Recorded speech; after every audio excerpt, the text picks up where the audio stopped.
So we ran a conference called Underdog Marketing Con. It was very interesting, and it wasn't a very big conference, just about 100 people or so, but being a team of 3 who did not have any experience on running a conference or event, we have learned so many things. So in this video, I want to share you the lessons I've learned in terms of organizing it and also marketing the conference, getting people to come, and hopefully with these lessons, you'll be able to take this and run a better conference than us, run a better event than Underdog Marketing Con. Now, before I get into those lessons, if you'd like to receive things like this, go to dailycmo.net and subscribe for a free membership to receive lessons like this. This is not from me, but also from some of the best marketers that I interview and talk to in the market. So let's get into those lessons right now.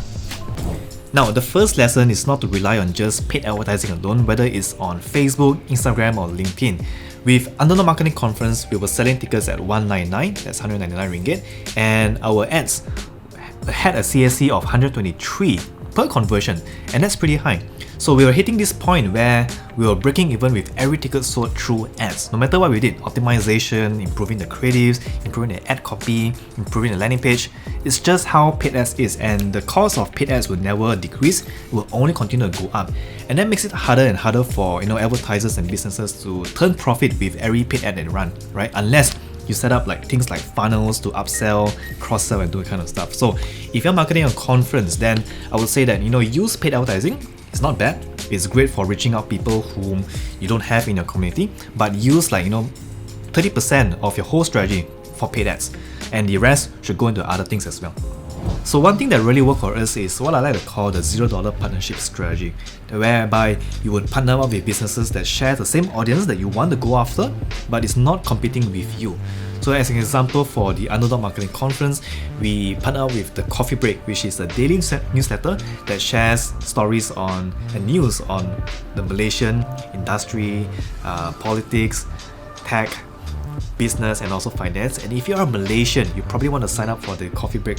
So I placed down the link to the Coffee Break. It's a great newsletter. I think you'll get smarter by just being a subscriber, so go ahead and subscribe.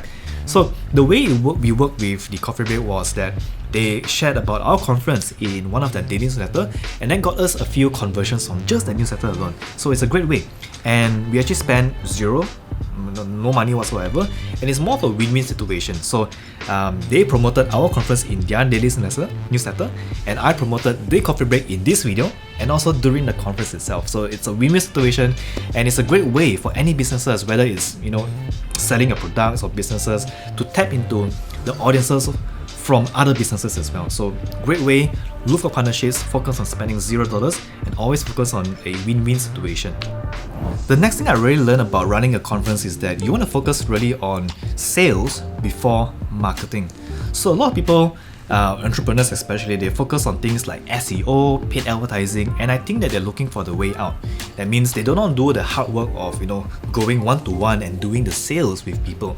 So when I set up Underdog Marketing Conference, what really drove the needle towards getting that registration number for our conference was that I reached out to people on a one-to-one basis. So it was me going out to partners, to clients, and inviting them to the conference itself, right? So I've done a lot of outreaching on LinkedIn. I've cold emailed a lot of people, especially speakers as well, to get them to speak in the conference.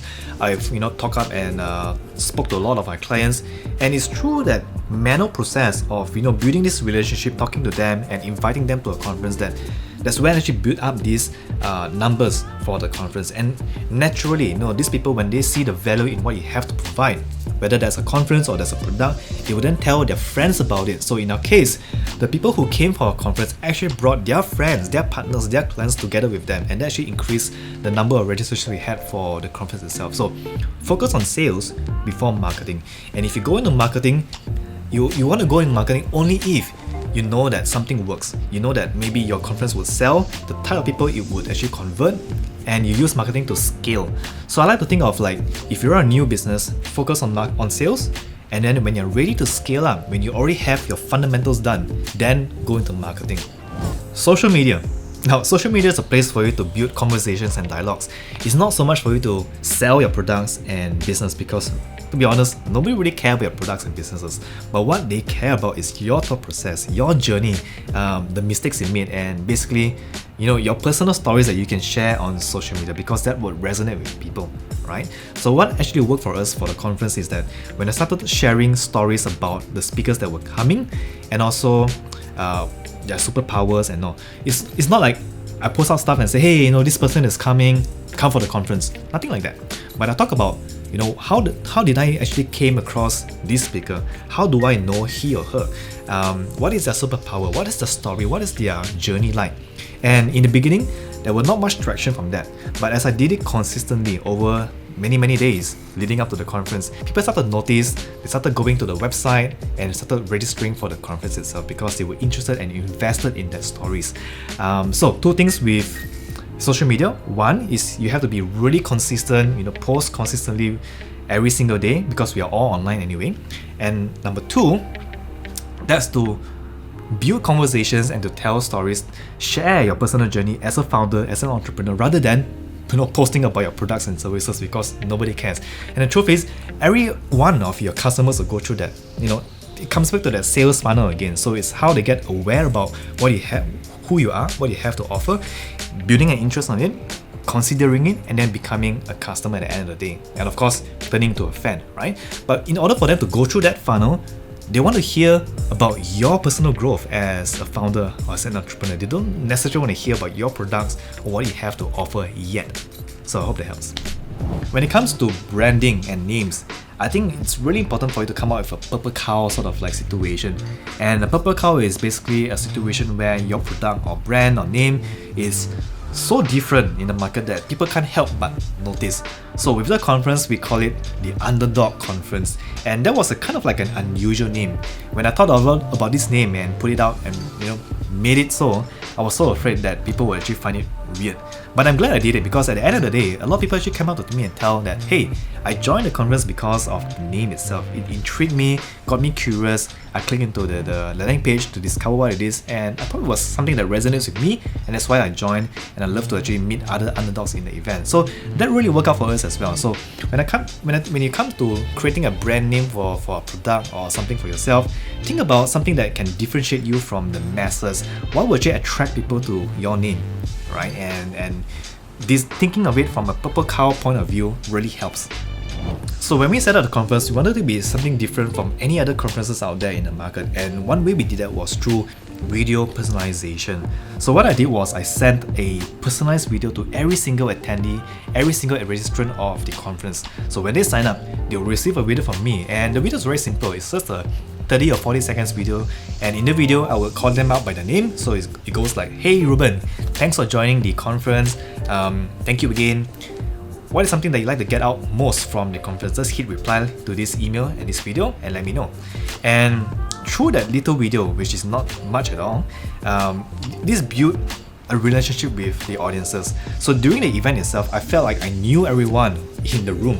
And the same actually happened to the audiences. So when they came into the conference, they came into the event, they felt already warm. They already warm up because we have built a relationship. It's not like they come to an event totally cold, right? And that actually created a purple cow moment, because no other conference or events, as far as I know, actually go down to that personal level with their audiences. And this was a great growth hack for us as well. So when it comes to recording videos, if you're doing it manually like this, it'll take you a lot of time. But what I used was Bonjoro.com, which is a platform for us to create videos systematically and efficiently. So it saves us a lot of time, and basically the platform does the recording and also sends the video to our audiences with a system, so we don't have to actually edit or even upload the videos manually on YouTube or whichever. So use Bonjoro.com. I can say that it works really well. So when in your business, when someone signs up for your opt-ins, or when someone signs up for your free trial or buys a product, send them a personalized video and build this relationship with them. It will really go and work wonders for you. Trust me on this. Now, one good tip I can share with you when it comes to running an event is to always provide food. The thing with food is that when we eat food, we get this dopamine hit right? When we consume food. And just by providing food to your attendees or your audiences, you're actually providing value for them. So whether you're running a conference, a workshop, a course, a program, anything that requires someone to be physically there in an event, provide food because it adds so much value to your audiences. People come to an event expecting to network over food, and I think that's just something that we should all do as an organizer. Although food is probably one of the most expensive expense for an event, but at the end of the day, it's worth it because I had so many people coming up to me and say, hey, the food was great, I love it, and people are just generally happy when they have food in an event. So don't ever miss out on food in any events that you run. Always find a way to lift up your clients. And one of the ways we did that in the event was we put up the brand logos of each of our attendees for the event in a backdrop that we had for the day. And this created a very positive environment where people who attended the event started taking photos of themselves in front of the backdrop. And the reason why they did that is because, well, their brand logo is there, and also we include them as part of our community and brand. And whenever they share their photos on social media, our brand also goes along with that. And that's a great effect. So always find a way to lift up your clients or customers, regardless of the business you are, whether you're a SaaS business, whether you're a brick and mortar business, it doesn't really matter. Find a way to lift up your clients and make them be seen. Now, this one is huge if you're running a conference or event soon, and that is that people would always be last minute. So 30 days before the event started for Underdog, we had less than 30 signups, and we were like panicking. We were like, oh no, should we cancel the event? Well, luckily we didn't cancel the event. So as we go closer, like 20 days, 15 days to the event, people start registering and signing up for the event, and that was amazing. So the thing I learned from this is that, well, one is that people will be last minute.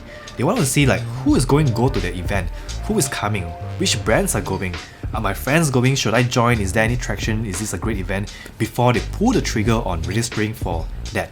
And people are just last minute in general, right? So I've seen some other businesses, some other conferences, what they did is they actually put in things like pressure closes and to try to motivate their audiences to register for a ticket early, and they do that by increasing the prices as the date goes closer to the event. So the prices start off like maybe $100 and then it goes up to 200, 300, 400 as date goes closer and closer to the event. Now we did not do that in our event, but you can try doing that to motivate your audiences to make a commitment earlier. But generally, know and understand that people will be last minute. So if you're running an event and nobody is signing up yet, relax. Know that people is going to be last minute, and they will almost always sign up at the very last minute. We even had someone sign up at like 11 something at night, just before the event starts the next morning. So relax. So I hope these lessons were useful for you. If you like more lessons like this, go to dailycmo.net and subscribe for free. And if you have feedback and questions about what I've shared in this video, go ahead and put them down in the comment section below, and I'd love to hear from your thoughts. And yeah, till next time.